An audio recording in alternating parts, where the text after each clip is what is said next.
the green light, get us started. But please, if you've not gotten food yet, go ahead and get some of that. I have not had it yet, and I gotta say, it smells pretty remarkable. We'll come back to that in a few minutes, everyone. Really appreciate that everyone's enjoying the food and having a great conversation, but we do want to get started because there's a lot to cover today. We want to make sure everyone has sufficient time, but of course, limited time.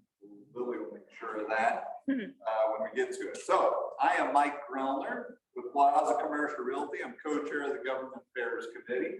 My co-chair, Heather Grote, is here with me. So thank you to her for being here. And I want to say it here to Lily and the chamber staff. Thank you for everything you've done for this. And yesterday we had the Economic Outlook Conference.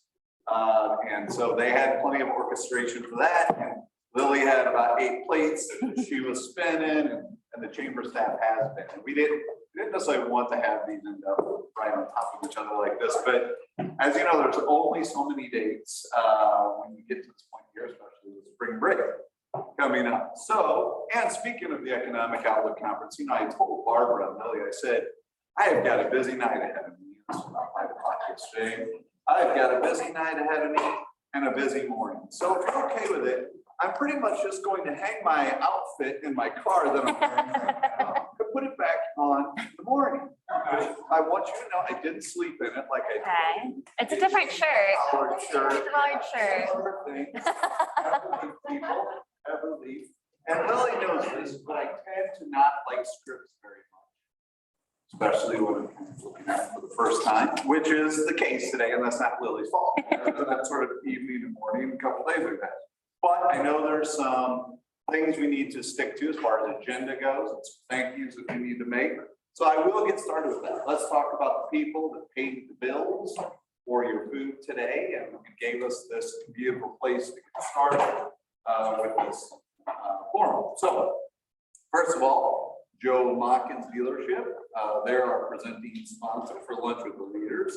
Hold your applause. We will give everyone applause in a minute. Simmons Bank, they are our food and beverage sponsor. So what you're enjoying right now, they paid the bills for that, and that is a catered affair, right? So who's providing food today? So it looks and smells delicious. We have to try some after we're done here. And then finally, Missouri State High School Activities Association, MISHA, as we often call it. They're our location sponsor, obviously, and we have been here several times. It's a great venue. What I really like is we can get a fair amount of people in here, but we're all close together. It's very, very intimate, very conversational. Hence the reason I feel total comfort going off script and saying what I want to say today, whatever that is. With that, I will say thank you to all the sponsors and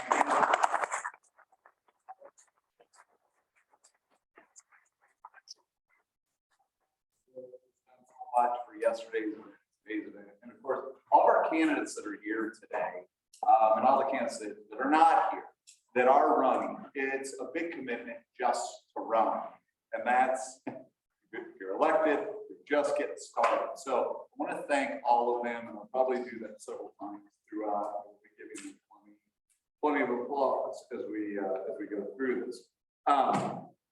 I'm sure you all are tired of scripts too, to some degree. Now, Barbara was telling me last night, how many of these candidate forums do you all have total, Randy? Or I had it written down, but I didn't bring the paper with me. I think it's over 10. 13. Oh, there's Barbara. Okay, 13 total. This is. I mean, people are adding more. It feels like. Okay, well, there you have it. We're lucky because it's the same 4 questions. But we're going to get to that. Speaking of going off script, this is where no, Mike, don't do that. So I'm sure we'll have many of the same questions, but I also want to, you're at this place and it feels though all of our candidates have done a nice job about this all. You know, we just look for you to speak genuinely about what your concerns or your excitement is about the role and about what you foresee in the rest of the campaign and should you be elected, those priorities. So let me get back to the script, okay, for just a minute. We are passionate, the Columbia Chamber of Commerce is passionate about educating our membership before each election cycle or in each election cycle. We're well into it now. And as we prepare for the April elections, we want to work work together with the various candidates to speak to our community on topics that impact the businesses within the community. With so many dedicated public servants, a traditional candidate forum was not plausible. So in the interest of maximum impact, we will be partaking in a different format this year. There you have it. It's not just me going off script, it's a whole different script. We will begin with mayoral candidates, then move to the Mayoral. You'd probably like to have someone MC this. Then we're going to move into third and fourth ward candidates. Rather than asking the same questions of each candidate, we will give each individual candidate and ballot issue 5 minutes to introduce themselves, and we are asking that they touch on these 3 issues. Whether they support the upcoming use tax ballot issue. Now listen, everyone, listen to these because we expect this. And 5 minutes, she means it. You got a little timer there? Yeah, you see, I'm about to get yanked. She'll let you know, Lily will, piece of paper. So we want to hear if you are in support of the use tax issue, why or why not, and your reasoning, how you plan to make Columbia a desirable municipality to build and grow your business. Okay, let's boil that down a little bit. How are you going to improve Columbia? How are you going to make it a better place to live? It's already a great place. Why y'all are here today running is because you recognize that. I'm sure it's done a lot for you and you want to give back to it. We as a chamber, thank you for that willingness to give it a shot and take on the role and do that for us. And we would like to hear, and address the current work and their plans for the $25 million in ARPA funds that Columbia has received.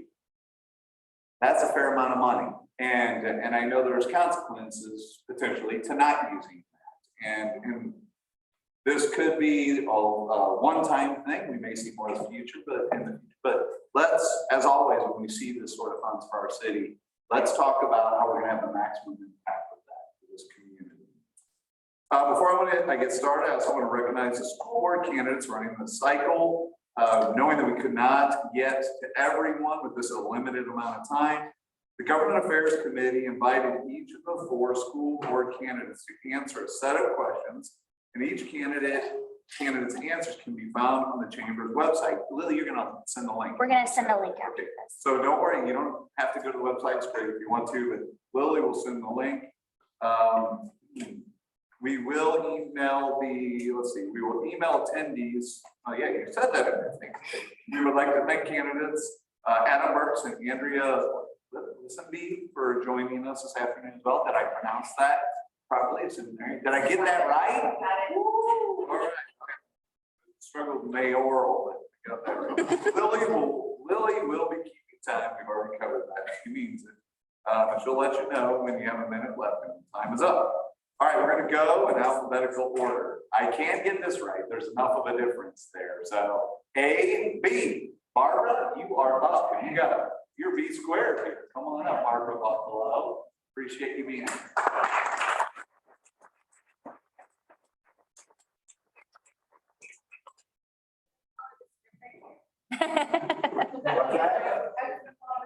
You do whatever you want to do. That's You're ready. And just address all those 3 questions. Yes, please. All right, well, good afternoon, friends. Barbara Buffalo, for those of you who haven't met, I feel like I've known most of you, and I probably have had a one-on-one conversation with you in the last 20 weeks, because I've had 141 of them.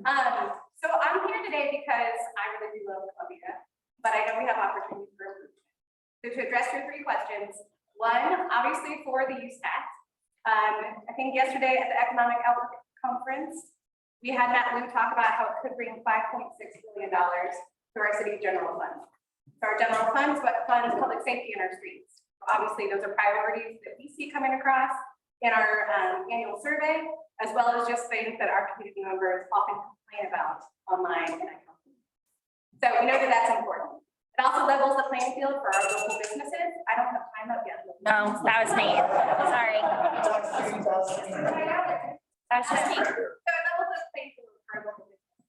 Right now, we like to go try on shoes at Tri Athletics and then go buy them cheaper online to avoid the sales tax. And convenience, I'm all for convenience. Like sometimes, I can just order my things coming delivered to my house, but I'm willing to pay that sales tax. And I think a lot of our community members are as well. Second question was about what would I do better, or how do I want to lead for the city? So my big thing right here is that what we need to work on is a consistency among the council members. And I don't mean 7-0 votes, but I definitely want to see a little bit more unity on our council. What I mean by that is from talking to some of my local business owners, those who do build homes, those who just work with community neighborhood associations. You don't want to be micromanaged from the dais. What we're seeing right now is that fracture.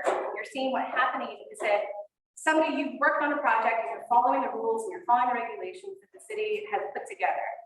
And then it comes to the council meeting or it comes to a planning and zoning meeting. And even though you follow the rules, it's not going forward. And that's not fair and it's not consistent. It could depend on the tone of the day and how people are feeling that day or who's speaking into their ear. So I think it's going to be important as the mayor is to have that history of the consensus building that I have. So having that discussions around with our council members when we first start, what are your priorities? Where are you coming from on this? And then from there, you're leading. And it doesn't, again, mean a 7-0 vote, but it does mean that I know where, council member Scala is coming from, or I know where council member Fowler is coming from. So that then we can treat each other with respect as well as the community members coming. How much time do I have left? 2.5. Okay, so ARPA funds. So the ARPA funds, this is it's actually, it's not a once in a lifetime fund. And I can say this because I actually started with stimulus funds in 2010. So I was a City of Columbia employee for 11 years, and I started with stimulus funds. So I know the rules and regulations that come with your federal funding and like how to prioritize that and listen to community members when you're spending it. One of the things that I think is most interesting with our current one is that we've talked a lot about communication and doing surveys or talking to community members and stakeholders about what to happen. There actually haven't been surveys coming out from the City of Columbia. You can correct me if I'm wrong, but we have a lot of, we're going to do a survey. June, the second meeting in June, second pre-council meeting in June, we talked about doing a survey. September, second meeting in September, again, talking about doing a survey. And just this past February, the first or second meeting, I can't remember which one, pre-council, talked about doing a survey. And it's like, all right, y'all, I'm going to throw it out there that in 9 months, we could have done at least one survey. There's been all kinds of surveys asking me about trash, homelessness, and public safety. If somebody else can get together on that. So that's one of the big things that's kind of pushing on that. In June of last year, council set 4 priority areas. Thankfully, well, not thankfully, I'm encouraged by the fact that just this week, we at least saw 3 projects related to our workforce development pass at council. Now, I know there's a lot of other projects in discussion around an RFP for like a behavioral crisis center or addressing those issues. We're still waiting on those things to come out. So I think coming in first day, it's like, all right, where are we on these 4 priorities that we've set forward? And what are we going to do next? Because we only have, a few years, 4 years to spend this fund, and then you have to give it back. And I don't like to give back money. I mean, like, obviously, I don't know, we should spend it. But if they're giving it to us, we've earned it. And we need to make sure that we're paying for the priorities that are committing them set forth. So I just want to end with saying, again, Buffalo for mayor, you've seen the purple signs everywhere. I look forward to working with our Chamber of Commerce and our business owners and stakeholders when I'm in the seat as the mayor, because that's what I've done before. Working for the city, Carrie Miller said it really well yesterday when she said, there was never any huge headlines when I worked for the city, right? People coming out of the woodworks against everything we did because of that history of listening. Thank you.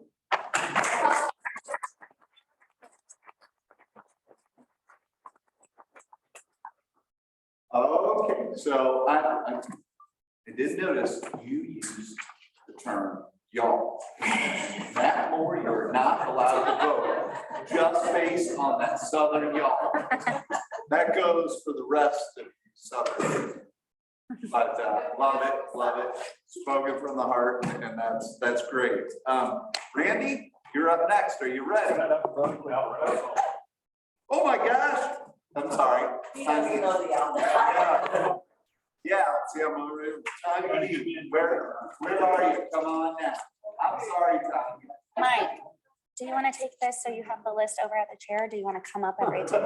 There's no coincidence. Just get my. All right, come on up. I'm sorry about that. Get out of the way. Yep, so just to be clear, my name is Pete, like the candy bar. So that will be easy to remember on the ballot and everything. Thank you for having me. I am born and raised in Columbia, Missouri. And so the reason I am running is because of a conversation I had with the trash collector in which he said that they were at half staff. People were actually yelling at the trash collectors in 108-degree weather because they weren't happy with the policy. And I sent out email to our neighborhood of 160 homes, and I said, we need to thank the garbage collectors because we had been already taking our recycles in, and I thought we are going to end up doing our own trash and taking it to the landfill. And so that is why I am running, because I believe that we can come together and solve our challenges and move forward with realistic, common sense, and collaboration for the challenges of the future. In order to answer the 3 questions, on the use tax, yes, I am in favor of the use tax. It was shocking to find out that a lot of other states, a lot of other cities have already passed the use tax so that it makes it a fair playing field. And so I definitely want our roads and our businesses to be on an equal playing field, and that our community has the roads and the infrastructure, the safety on that tax. It just makes it fair. So answer number 1, yes. Answer number 2, how can we make Columbia desirable going forward? What I would say is after the pandemic, there are 4 things that people want in their life. They realize mortality comes at any age. It is not just for older people. And so while we all have time on earth, we want to have a purpose. We want to have a say in our life and how everything runs that we interact with. We want to have security, and we want to have joy. And so going forward, making decisions as a community, that is the direction that people are going, whether they know it or not. Everything has changed in their minds as far as a priority. With that, we need to have real conversations with everybody to find out how Columbia is working for them and where we can improve. We also need to come up with creative and strategic solutions that are not the same old, because as I was telling Matt earlier, I said that the traditionalists, which are 80 and up, they have done a lot for us. When I was growing up in Columbia, they did a lot of things that we didn't know behind the scenes. They did a wonderful community. The baby boomers are, the 60 to 80, so they have done a lot. I'm a Gen Xer, and the millennials and the Gen Zs are coming up, but it's a different dynamic. And so we have got to plan for what is coming up, not what we wish was coming up. And the cell phones and the distance and stuff from the pandemic, people's community groups breaking down is causing a problem with job security, with job training, with commitment to showing up on with jobs. And so how can we handle that, making Columbia the community that people want to come and work in, they want to show up for work, and they want to succeed for your business. So I have plans for that. The other thing is we need to unite in affordable homes. Affordable homes can mean anything from people in the 22% that are in the poverty zone to emerging incomes, which are young people out of high school or college. We have got to provide ways for them to live in a safe environment.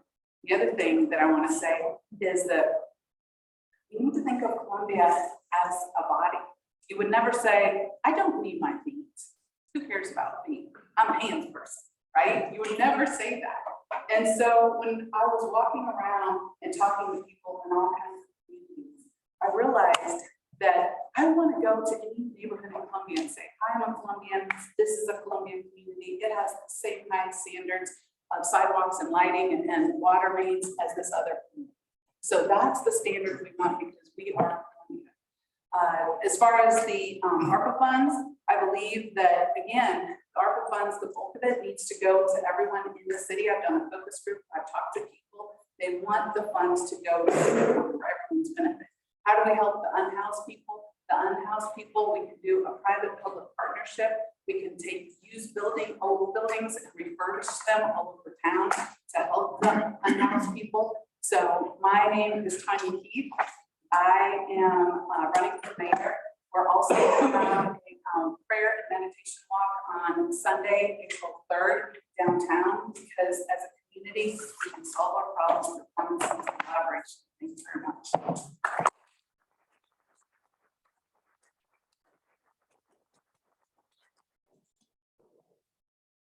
Okay, this next person, I tested him just a minute ago to make sure they do their ABCs, and they do. I just tested them a little.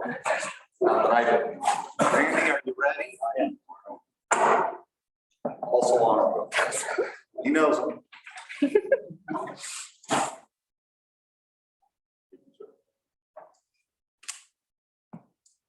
My name's Randy Minshew. We've lived here since 1994. My wife Cindy and I raised an army of children. We've had small business here. I was thinking back on the first time I went to a chamber meeting, and it was sometime in the late 90s. Been a chamber member most of my life. And so I was thinking this morning about the pressure of running for office and how many times we've talked and how many places we have to be.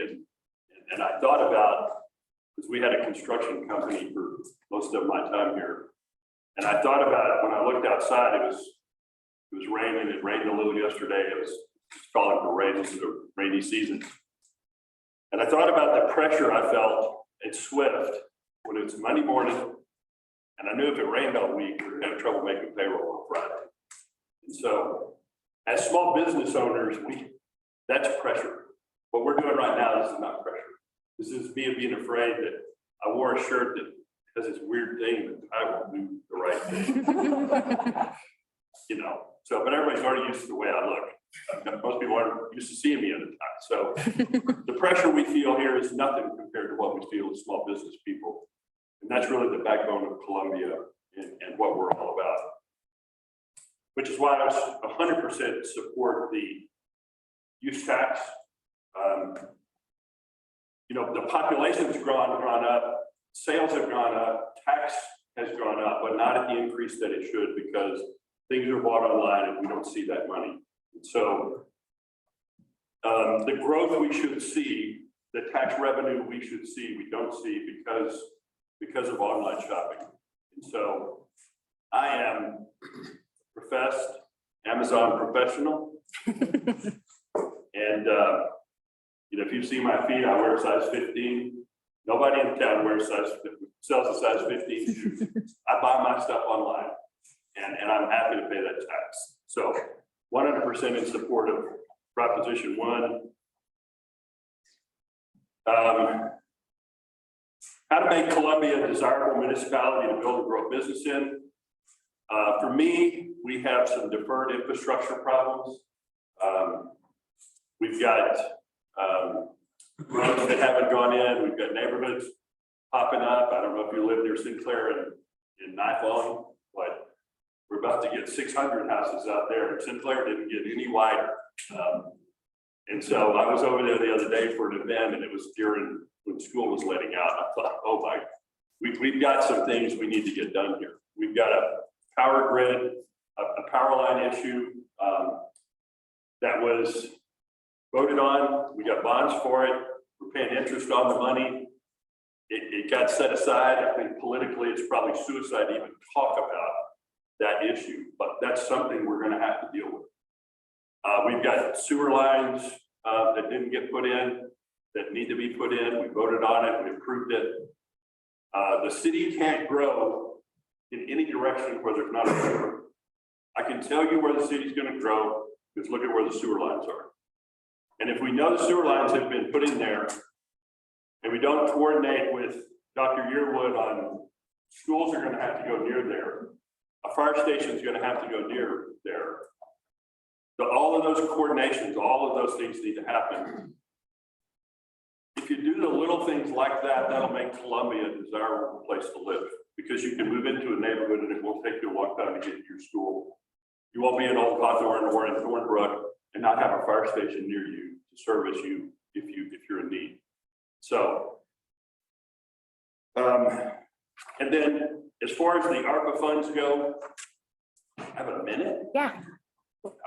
25 minutes and 25 million. How fun is that, gentlemen? So to me, the ARPA fund represents seed money for a lot of different projects. It's not the end all, it's not the answer for one single thing. It is seed money.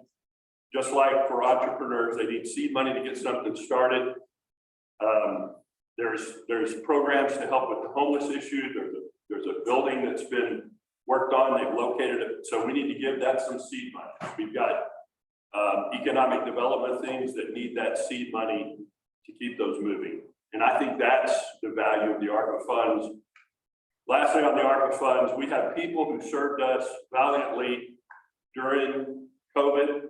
They put their life on the line every day. It was a double risk with COVID going around. So our police and our fire department need to see a bonus for what they did for us, and the ARPA funds could do that. Would appreciate your vote on April 5th, and I appreciate y'all's time. Thank you.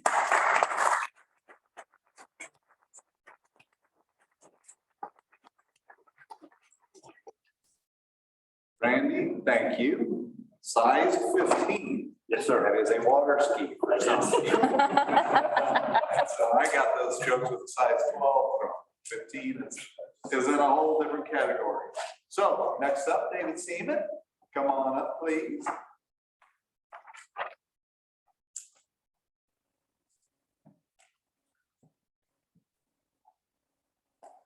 All right, good morning, or I guess it's good afternoon. Good afternoon. So I've made a few words I think Dr. Yearwood taught me. And I grew up in a Southern Baptist church. And if you've ever been to a Southern Baptist church, you know that when the preacher stands up and says, I want to go take a few minutes of your time, I don't get it about 4 hours. Take a few minutes of your time when I meet. So my name is David C. And I'm going to get to the questions that you all want to answer first. We'll start with, we'll start with I believe that that money should be used to close the equity gaps that we have seen. And that includes workforce development, that includes opportunity center, 24/7 behavioral crisis center, and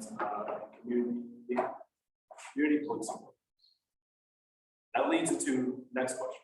How do I see us making Columbia, Missouri a viable place to live? It starts with 2 things. As a father of 3, when I take my family on vacation somewhere, the first thing I do, I look at crime stats.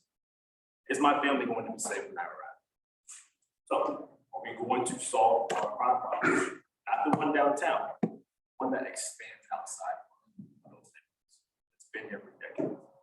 Second part is, if I can't afford to live in a city, I have to move my family, no matter how well paid the job is. So, are we going to be able to solve our affordable housing crisis? At the moment, Columbia has almost doubled in population since 1970. We have only added 50 housing units, 50 affordable housing units to CHA since that time. I can't ask you to move here, work here, live here, if you can't afford to. I'm gonna ask what that third question is. Use tax. I fully support those steps. It has been mentioned already that there is the possibility that we will have a substantial windfall of revenue that comes to the general. Second part of that is I want to ensure that our local employers are on equal footing with everyone else in Boston. Randy buys a size 15 shoe from Oregon, buy it out of Nike. I want to ensure that that tax and those taxes are coming back to us. If you can't find it here in town, I'll shut up. What I want to talk about as well is the reason that I am running. So I currently serve as a Columbia Public School Board. School board candidates in the room, God bless you. I don't know why you want to do it. Thank you for trying. I'm running because as a 17-year-old kid, I walked into Rockbridge High School having just lost my own father and becoming a father myself. I was a teen parent. My wife and I were teen parents. And the only reason I am successful standing here before you as a mayoral candidate, as a school board member, as a Marine Corps officer, as a high school and college graduate, as a father of 3 now, is because of folks like you. It's because of local businesses around here. And I was running track that last year, as an 17-year-old, an irresponsible 17-year-old, it's Pizza Hut and say, come on over here after track practice, we want, make sure you get some money. I was at Columbia College, it was UPS that said, come on over, pay your part-time after class, so you can have some money.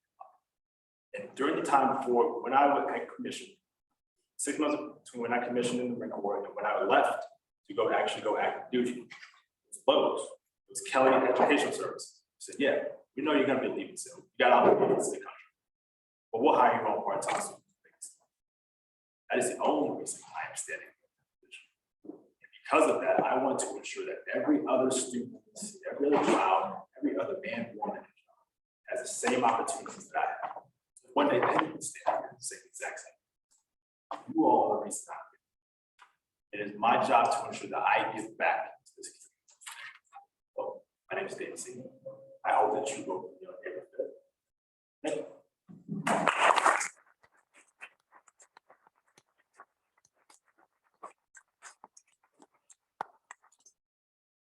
We limited your time today, but I'm happy to come listen to you for a few hours. Okay, so that's all for our mayoral candidates. I do want to mention real quick, just hearing all that, I just can't help but say it. We have such great to hear what you all have to say.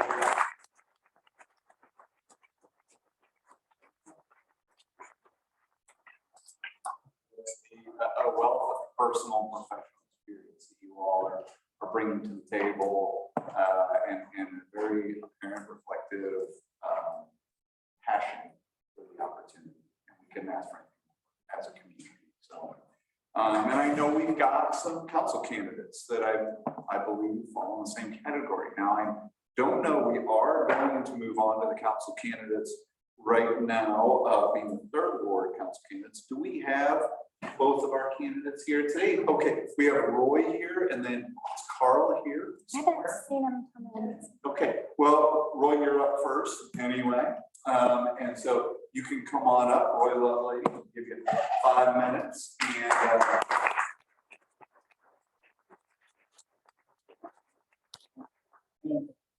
Carl shows up and we'll talk then, but if not, we'll move on. Hello, everybody. My name is Roy Lovelady, and I'm running for third ward. First off, I would like to say thank you for the invite and the opportunity to speak to you all. I don't know very many of you, but I'm looking forward to continuing to get to know you. Why did I run for city council? First off, I was an activist who turned activated when at the killing of George Floyd. The protests were getting violent and crazy. But I was that one person who jumped out in front and was like, no, we're gonna keep this calm. And I had the ability to keep those protests calm. While doing so, I was like, while we're marching, what's our goal? So our goal was to fix the chokehold, the loophole that was in the chokehold. But when I went to city council, I heard so many things that were going on in my neighborhood. And I live in third ward. From interaction moving in, to building coming in, to a building up of Swift Foods, just a lot of things that would directly affect me. The chokehold did not change the way we wished, but it gave me the opportunity to sit in a room and learn for the past 22 months. And I felt like my voice needed to be a part of what was happening in that room. And that's why I stand before you, willing to run, just a regular citizen. I'm not saying that I have the most experience, like the incumbent. But one thing about me is I'm dedicated, I'm determined, I'm dependable, and I'm willing. I'm a new face, and I'm prepared to have new ideas. When answering the questions, would I support the use tax? That's easy for me. Equality. I come from a lot of different backgrounds where equal is something that we all want. So I'm a small business owner as well. I own a hair salon, which I've owned for 17 years. I started that business by myself from the ground up. But I realized that Chamber of Commerce, after looking at their website, their goal, as well as the city, is to be equitable, diversified. And if I had some of those resources, imagine what my business could be today. It's thriving, but imagine how much more it could thrive. How much more people I could hire if I had the resources that the chambers offer. How do I plan to make Columbia a desirable municipality to build and grow business? Well, when I look at Third Ward, there's a lot of things that Third Ward do not have, as well as the city. Sidewalks, affordable housing, walkable neighborhoods, reliable transportation. I could go on and on and on, but Columbia is a city that I'm proud of, and I would be proud to represent. How do I plan to grow that city? Columbia is a three-branch strand of government, and it starts with the community, council, and the city manager. We have to hear from the city. We have to hear from the community. Within hearing from that community, we'll know exactly how we need to grow. And then we'll be able to allocate money and resources to those different areas to grow effectively and efficiently. The last thing is the ARPA funds. The ARPA funds. How would I spend that money? I've been a part of this conversation since the beginning. I've been a part of collaborative conversations. I've been a part of small, huge. And one thing that I know that they have decided to use those funds for, and they have allocated some of the money in just that Monday's meeting. Homelessness, great topic, great issue. Crime and crime prevention. We all want to see crime dissipate and get smaller.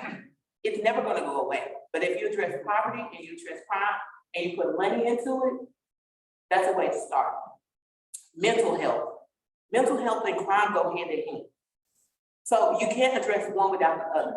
And I know there's a lot of different groups that are working towards different things to solve those issues.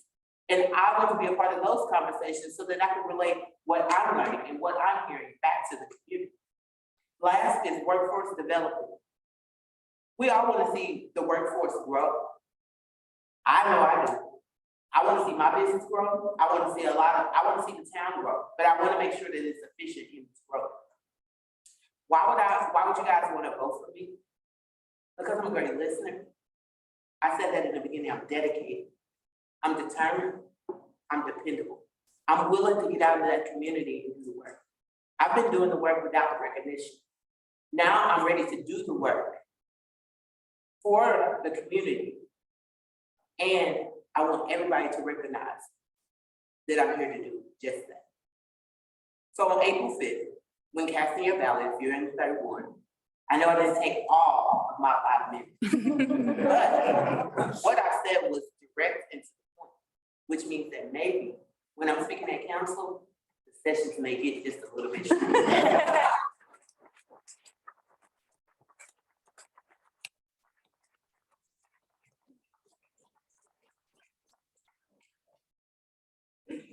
And if you live in the Third Ward, boy, love lady, Third Ward. Thank you.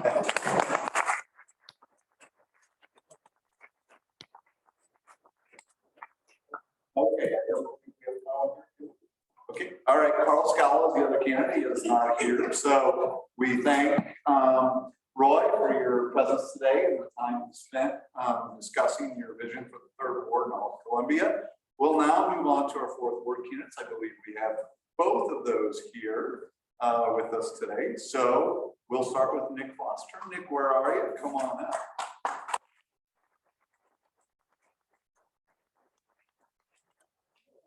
Price is right, you know? Y'all, I don't see any surprise off. Well, thanks so much for having me here today. When I moved to Columbia several years ago, well, back actually almost 12 years ago, in 2010, I moved from Bloomington, Indiana. And while I was in Bloomington, for a couple of years, I served as the executive director at a Habitat for Humanity affiliate in Morgan County, Martinsville, Indiana, just north of Bloomington. While I was there, our local Habitat affiliate was a member of the chamber and a member of our staff used to drag me to those luncheons every week, saying, you definitely need to go to this. It was very involved, and I found that was true. It was also true while I was there that they had raffles, much like they have here at QV, or they used to. And I was so lucky. I think I won 4 or 5 times while I was there. That did not transfer here. So I don't know how many Q&Bs I've been to. I don't think I ever won a raffle as much as I want. I was the executive director at Voluntary Action Center for over 9 years, starting in 2011. I retired at the end of 2020, back as a member of the chamber as well. So that's what took me to the Q&Bs and the other things that the chamber did. I always appreciated that connection. One year in 2019, we were the gold sponsor of the Q&B because we were celebrating our 50th anniversary. And during that breakfast, I asked people in the audience if they had had any kind of contact with BAC, that is, if they had worked on any of the programs that BAC did. And I have to tell you, it was a moment for me. I was kind of taken aback because almost everybody in the room raised their hand to indicate that they had participated in a program that Voluntary Action Center had done. What it said to me was a couple of things. There's great support for BAC, but beyond that, there's great support for the nonprofit community and for meeting the needs of our community as a whole. And I think that's true. When we think about making this place a more attractive place for business to come and to grow here, some of us may have a hard time getting our heads around the question because we love this place. So it's sort of like, who wouldn't want it? I think of all the things that I love about it: the trails, the True Falls Fest, Roots and Blues, the ballet, the great restaurants, a wonderful downtown, all of those things. But workforce development is an issue that we've got to address. And we're not alone in this. This is happening nationally. So we've got to figure out the ways that bring people to our city and keep them here once they leave local universities and colleges as well. So I don't know that I have the answer to that, and I haven't heard anybody else yet who's given a satisfactory answer to that. So I think we need to continue talking about it. Underlining everything that I'm doing, the priorities that I have in my campaign is this: listening to every voice. So when it comes to making Columbia a more attractive place, a better place, a place where business is going to feel welcome and grow, I'm desperately interested in listening to the current business community that's here, and listening to those who are considering moving here, and then figuring out how we develop a workforce so that this is the place people want to come to. When it comes to ARPA funds, I think that question has pretty well been settled to a degree. Half of the ARPA funds have already been designated. I support the way that they have been designated. At a recent forum, we were asked, what would you do with that money? And I said, well, I wish it was just up to me. But it's not up to me. And so I really support the fact that the council has determined that we're going to listen to the community. We're going to have a process in place so that we can listen to the community and what they need. Now that's going to be everyone. And I can tell you, I've sat down with a few people who are in the business community, the development community, and so forth. And I've said to them, you know, I'm wanting to listen to every voice. And some people might look at me, might look at Nick and say, okay, Nick's going to listen to those who are on the margins. Nick's going to listen to people who are below wealth, and that's true. Nick's going to listen to the people who are in the LGBTQ+ community, and that's true. That's where my work has been, and that's where my heart is. And I'm going to listen to people in the development community. I'm going to listen to people in the business community. I'm going to listen to everyone who's part of our community and do all I can to join with others on the council to convene us in such a way that we come to the solutions we have. You know, one of the things that I've learned just recently is that when the MKT was being put forth in this city, there were a lot of people who thought the mayor at the time, Darwin Hyman, was kind of crazy. And it didn't pass by very much, but it did pass. Can you imagine this city without the MPT and the trail system that we have now? What we need is a vision of where we can go and where we can be. And together we can develop that vision. And we can do things that might seem crazy at first, but will take us to be the kind of community we want. For more about me, go to fosterforfourth.com. Thanks so much for having me.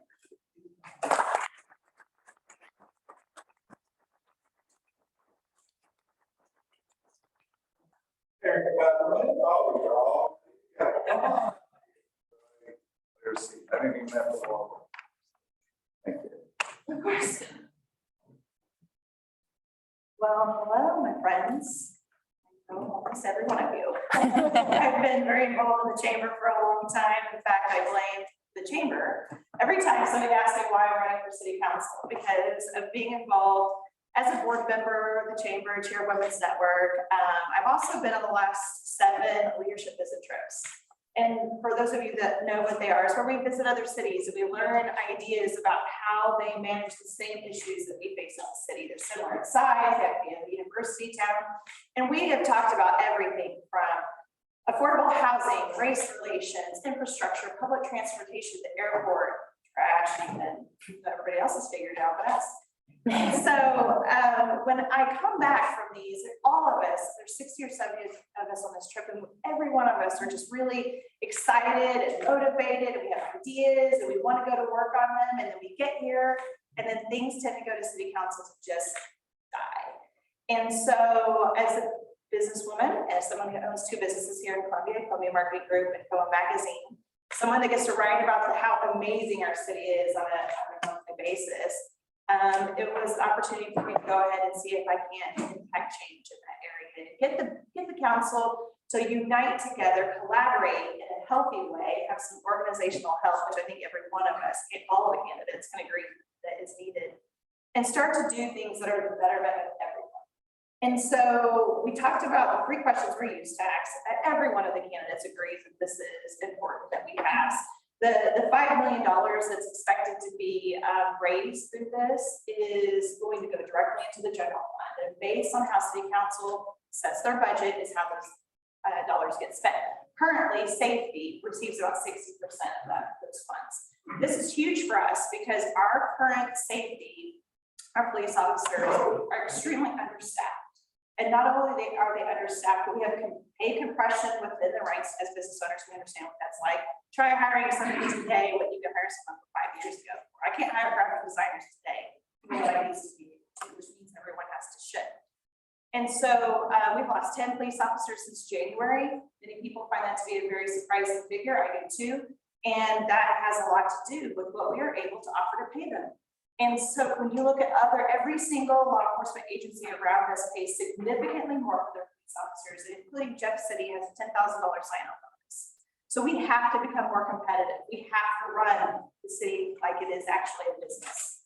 And so in addition to that, we have a deferred maintenance, deferred infrastructure challenges. That has been a really big problem, and the use tax would go into it. Important thing to remember about the use tax is it's not a new tax. This is a way of collecting a tax that the city of Columbia has already agreed to pay. So everybody has agreed that we pay 2% on our purchases. And so this is a way as our world moves, okay, everything, especially during COVID, we saw that, right? Everybody moves to the digital online space. If you couldn't get out of the house, most people couldn't. We went to ordering things online. And so so for us to be able to do that, it's important to remember and tell people that are not aware of this, you will never have to pay both taxes. You will never pay both the local tax and the use tax. It is simply, as my friend Roy pointed out, an equitable solution. How to make Columbia, this is interesting because I heard several people hit the first part of this question, how to make Columbia a desirable place to live. But the real question is how to make Columbia a desirable place to build and start businesses in. And my answer to that is pretty simple. And I think this is all should be so much easier than it tends to be. Support us, support the local business scene. Let our voices be heard. The nonprofits in this community, which are amazing, are funded by donations from our local businesses. Everybody that receives services benefits from a strong local business community.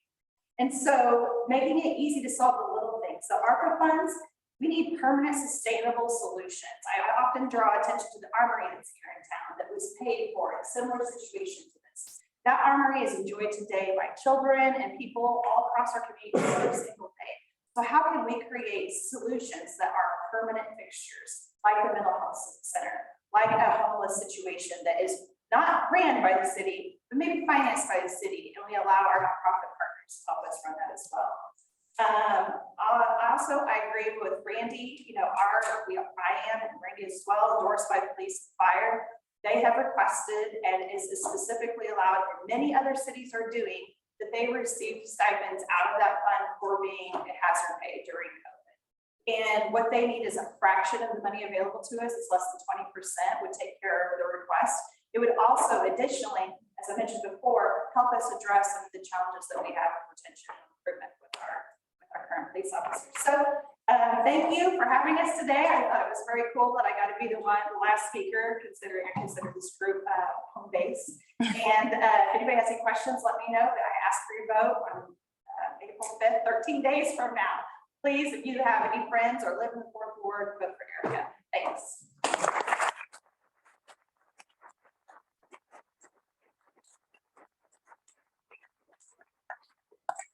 13 days and how many hours, but who's counting? Who's counting? Nothing wrong with saying it. It's been a long and hard-working process. So thank you all. We're now done with our council and mayoral candidates. We're into a short talk with Dr. Yearwood, and I'm gonna make your life easy. In fact, you don't even have to come up here if you want to, but I know I want you to because you're such a wonderful, articulate man. I want to say a few things. And like I said, maybe I'm a little surprised here, but I want to make your job easy.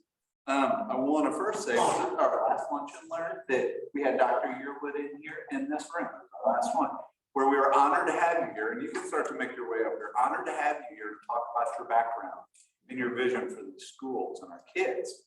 And it was fantastic for those of you that were here. I'm sure you agree. And now you'll get to hear from him. And I want to first say, you know, you're next in line to carry the baton in a long line of great superintendents of schools in this town. And we're honored to have you. And I have to think as you sit there and listen to us use the term y'all, you might go, oh, don't be saying that around my scholars, everyone. But you know, here I forgot there's another Matt that always says y'all. And then I'm looking, Matt Gass, you're from, we're down in Springfield area. You use y'all? I try not to. Okay, that's confusing. We have three Matts in here. Y'all, which is great. So on that note, scholars, I want to say, love that you use the term scholars. First time I've ever heard that. Might we look at, I certainly look at my 9-year-old son differently after he said that. You know, when he's has his mother doing math work at our kitchen table, and I feel like the walls of the house are going to spin. Scholars might these kids themselves be in the most trouble if we call them that. And that's what they are the second they step into your building. So I appreciate that. I think that's fantastic. My grade school teachers, if you call me that, would probably say, what are you talking about? That kid is a chainsaw with feet when he walks into this building. But you all scholars, and you shared your vision. The last thing I want to tell you, I was part of the Board of Realtors presentation when you pulled up a slide that I actually use now when talking to people. For those of you that have seen it or know, Plaza Commercial Realty, we track our square footage in this town of office, retail, industrial space, right? And your square footage you presented in that kind of shocked me because office square footage, the total office square footage in this community, and that is, when I talk office square footage, the building we're standing in, and this does not include University of Missouri campus, but total square footage is 6.5 million square feet. Dr. Yearwood showed us he's got 3.5 million square feet in public schools.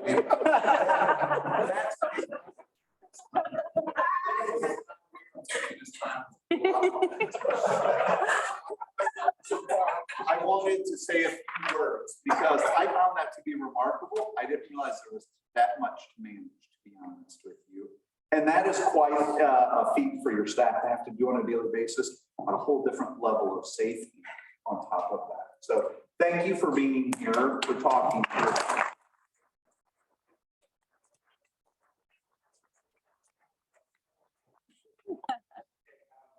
Y'all is okay if you say yonder, I'm leaving.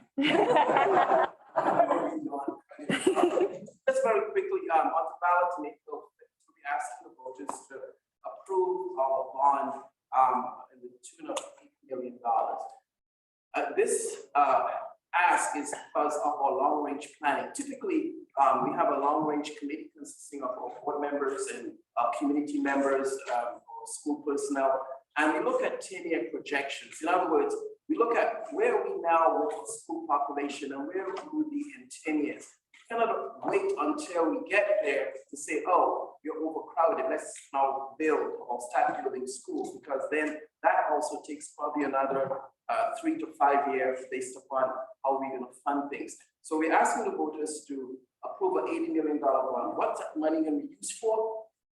We will be looking at building 2 elementary schools. One will be built at John Warner Middle School in that area. They're also putting down housing developments in the tune of 500 homes, if I'm not mistaken. But we're asking the voters to approve that 80 million, 25 million of that will be used for that elementary school at John Warner. The second will be for another elementary school. The site is undecided because we're working with our demographers, we're working with our architects to look at building utilization spaces. We must ensure that wherever that school lands, there's a great need and it's easily accessible to where it's not creating all of this overcrowding. We'll be working much more closely with the city to ensure that that environment is one where there's free flowing traffic and easy access. 3 things are important in this one. We're also going to upgrade our accessibility for our disabled individual scholars or parents with disabilities. We're also looking at upgrading our security to ensure that our schools remain safe for scholars. The last thing we want to worry about or have scholars worry about is their safety. We want them focused on learning. And the last piece, of course, is continued growth. About 10 years ago, we were about 17,000 scholars. Now we are over 18,000. It did take a dip during the pandemic, but we are on our way back up again. So we should see, I would say in 10 years, we're going to be hitting well over 20,000 based upon our projections. These are very, very important. Now, bond funds can only be used for brick and mortar, for construction, for renovations. That's it. We have no other funds to use for that. State law specifically spells it out. Bond funds can only be used for construction and renovation.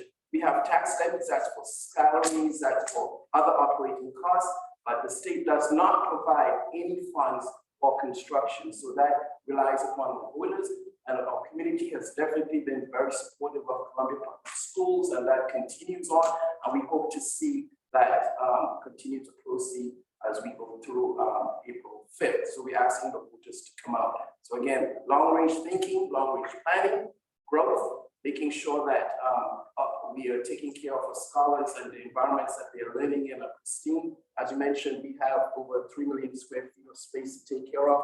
Or some of our buildings, we have 16 buildings that are over 50 years old, some that are closer to 90, Hickman, Douglas, Jackson, Grant. All of these are hitting they're over 90, hitting that 100-year mark. And as a result of that, there's lots of deferred maintenance that has to occur. We can't afford to not have buildings where the environment is truly conducive to learning. The last piece, we had lots of portables in our schools.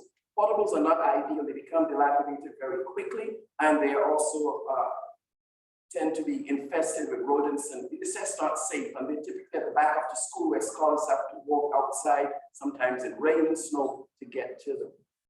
We are on a mission to remove every portable in Columbia Public Schools. And what does that mean? Right now, we're down to 20.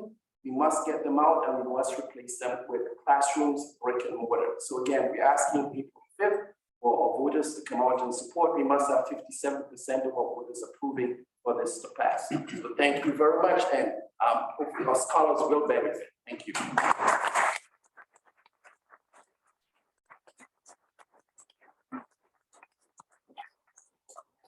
I intended to say this twice, one at the outset, one at the end. I'll say it twice right now.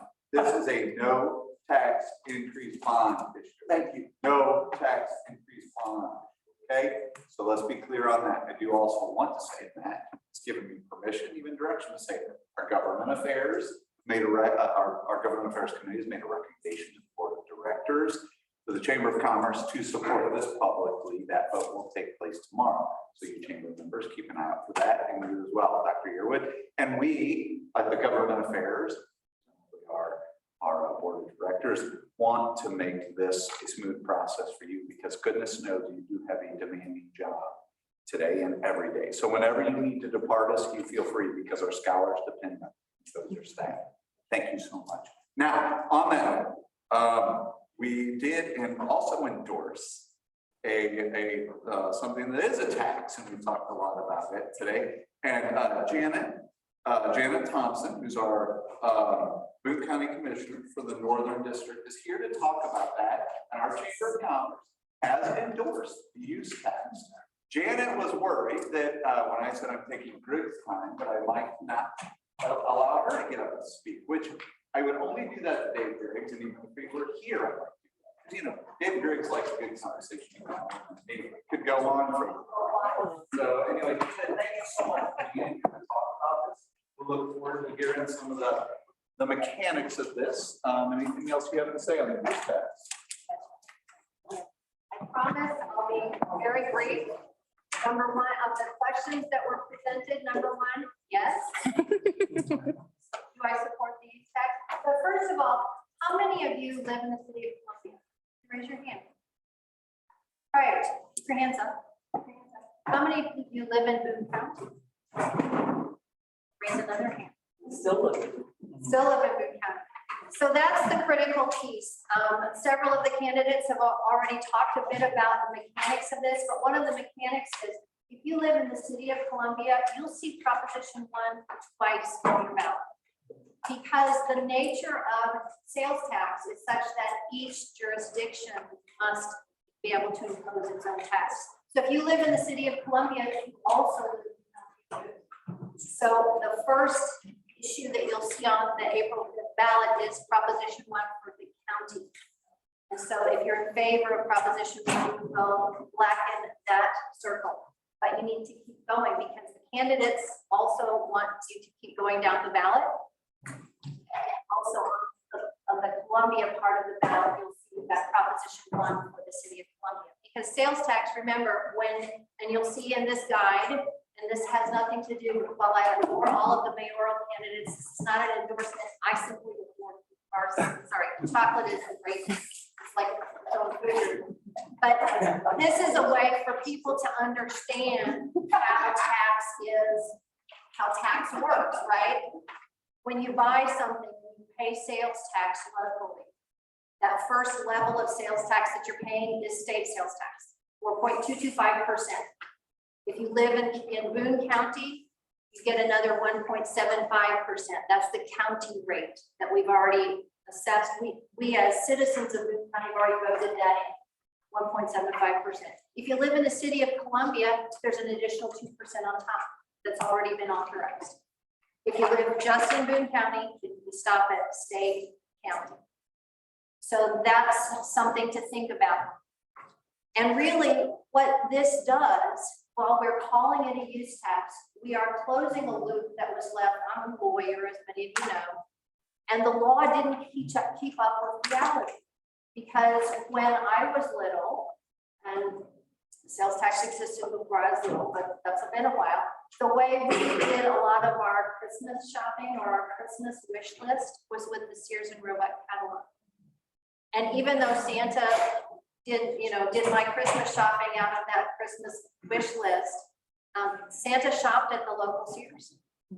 And that local Sears store got collected that sales tax on my Christmas wish list. But since that time, as some of the candidates spoke earlier today, the way we shop has changed. And certainly in the pandemic, it has changed dramatically.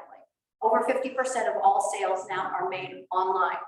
And if that seller has no nexus, as the courts call it, nexus is physical presence in the jurisdiction, we weren't able to collect sales tax. And what that meant was nobody was collecting that sales tax. It was just, it was simply shipped. And so as those of you, the business owners and folks that work at businesses in this community know, that's been an advantage for those remote sellers in terms of whether they can get your business. Sometimes it's like, well, sorry, Randy, big shoes, right? You have to go shopping online to get something. But it's that decision to buy that sometimes is tipped towards that remote seller. And that's the question, if that decision is made based on the sales tax, let's even the playing field. Let's make it better for all of the local businesses so that you all can, so you don't have an uphill battle. So again, if you live in the city of Columbia, don't stop with one. Vote yes on Prop 1, vote yes on Prop 1. Thank you.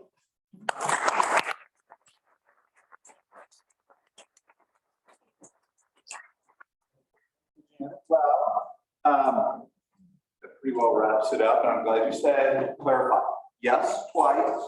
If you're aligning with the chamber's recommendation, from the board of directors, it is yes twice. Okay, make sure if you're in the city of Columbia that it's less twice.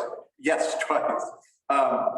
Okay, so we're gonna wrap up. Heather, Lily, do you all have anything to add? I'm gonna thank our sponsors one last time. You think about that for a minute. Presenting sponsor, Joe Locket's dealership, food and beverage sponsor, Simmons Bank. And we'll get some of that. It's smelling good in here, so I've been thinking about it all the time. You will help yourself if you're sticking around for a few minutes, have some more food. It's okay that I say that, right? Yeah, that was the part I was gonna add. Stick around to talk to the candidates. Yeah. If the candidates stay. Willing or able to stick around, yeah, you can linger and talk for a little while with them. The staff will probably be eating, but yes. Yes, yeah, right. Anyway, yes, Simmons Bank for the food and beverage and our location sponsor mission. Great venue for us to be here. Thanks everyone for coming. Please remember to